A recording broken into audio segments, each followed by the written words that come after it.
Sudarlun, Polres Langsa merilis data kasus sepanjang tahun 2020 berupa tindak kriminal, narkotika, serta kecelakaan lalu lintas.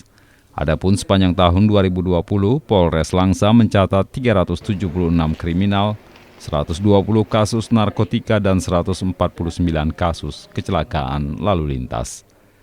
Membandingkan tahun sebelumnya terjadi penurunan pada setiap kasus, mulai dari 6 hingga 26%. Sementara itu, Kejaksaan Negeri Langsa tahun ini berhasil menuntaskan 2 perkara tindak pidana korupsi, 266 pidana umum, serta 18 perdata dan tata negara.